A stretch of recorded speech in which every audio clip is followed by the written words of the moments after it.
Hello, my name is Dr. Dewan S. Raja. Today I will discuss about subclavian steal syndrome. Subclavian steal syndrome is a condition that occurs when there is a significant blockage or stenosis in one of the subclavian arteries, typically the left subclavian artery.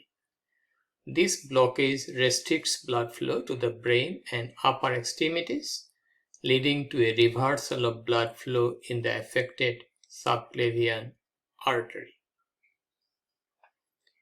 Reversal of blood flow in the territory usually which need to be supplied by the subclavian artery.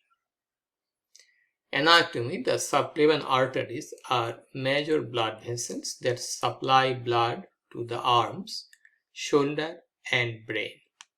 They arise from the arch of the aorta on the left side and the brachiocephalic trunk on the right side. We have two subclavian artery. The left subclavian artery arises from the arch of the aorta. The right subclavian artery arises from the brachiocephalic trunk or brachiocephalic artery. This brachiocephalic trunk or brachiocephalic artery itself is a branch of the arch of the aorta.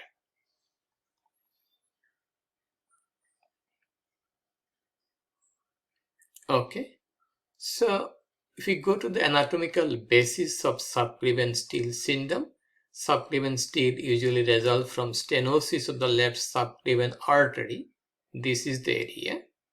This is the left subclavian artery arising from the arch of the aorta. This is the right subclavian artery arising from the brachiocephalic trunk. Then brachiocephalic trunk diverges into right common carotid artery and the right subclavian artery. Okay. So, subclavian steal usually results from stenosis of the left subclavian artery located proximal to the origin of the vertebral artery. So, this is the location of the stenosis or blockage, and this is the left vertebral artery. This is the right vertebral artery. So there is blockage here. Vertebral artery goes to supply the brain via the basilar artery. Two vertebral artery unite to form the basilar artery. Then that basilar artery is split and it take part in the formation of circle of Willis. This syndrome involves a stealing of blood from the vertebral artery by the subclavian artery. When the left arm is exercised as during yard work, insufficient blood may be supplied to the arm to accommodate the increased muscular effort. The patient complains of muscle weakness. As a result, blood is stolen from the vertebral artery circulation. There is a reversal of blood flow in the vertebral artery on the affected side. That means blood should go from here to vertebral artery unite to form one basilar artery. This is the left vertebral artery. This is the right vertebral artery. So blood should go through this, go to supply the brain, but this vertebral artery is not getting blood from the subclavian artery because there is a blockage here. So how can the blood flow to the upper extremity, upper limb will happen? That happen by stealing blood from the right vertebral artery to the left vertebral artery, then going to the subclavian artery, again the distal part of subclavian artery. Okay, so this leads to deficient blood flow in the basilar artery.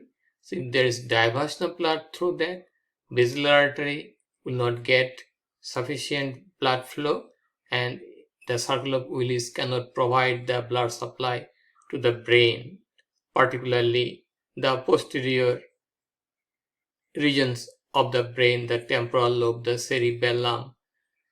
Okay, so and also the occipital lobe, that part will not get sufficient blood flow. Because of blockage here, there will be bypass of blood through this and through this. Blood pressure in the upper extremities are nearly always unequal. The average difference is 45 mm of mercury. Decrease in systolic pressure in the arm supplied by the stenotic vessel.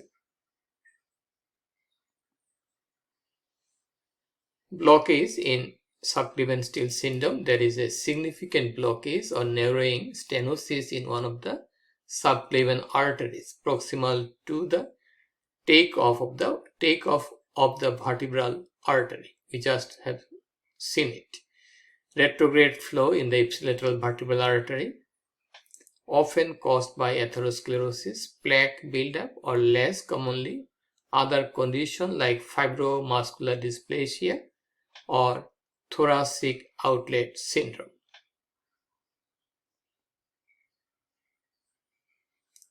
Steal phenomenon. When there is blockage in one of the subclavian arteries, usually the left subclavian artery, blood flow can be compromised. To compensate for the reduced blood flow, the body may divert blood from the vertebrobasilar circulation, the arteries that supply blood to the back of the brain, to supply the arm via the vertebral artery, leading to a stealing of blood from the brain. Symptoms of subclavian steal syndrome can vary but often include arm pain and weakness, particularly during activities that require the use of the affected arm, such as lifting object by the left upper limb, dizziness or lightheadedness, vertigo, visual disturbances because the occipital lobe of the brain may not get sufficient blood flow, syncope, fainting with arm exertion that may also happen, ischemia to the ipsilateral upper extremity or ulcerated gangrenous finger. This happens because of lack of blood flow to the affected site. Diagnosis of subclavian steal syndrome typically involves combination of clinical evaluation, imaging studies such as ultrasound, CT angiography or magnetic resonance angiography, and specialized tests like Doppler ultrasound to assess blood flow. Treatment option of subclavian steal syndrome depends on the severity of symptoms and degree of blockage. Options may include lifestyle modifications such as quitting smoking, adopting a healthy diet, and exercise routine. Medication to manage risk factors like high blood pressure, cholesterol, and blood sugar level. Endovascular procedures such as angioplasty with or without stenting to open up the blocked artery. Surgical intervention such as bypass grafting in cases where endovascular procedures are not feasible or have been unsuccessful. Okay, so that's all about subclavian steal syndrome. If you have any question, please feel free to ask me. Please share the information with your friends. Please support my channel. Please subscribe me. Have a nice, wonderful and blessed day. Bye now.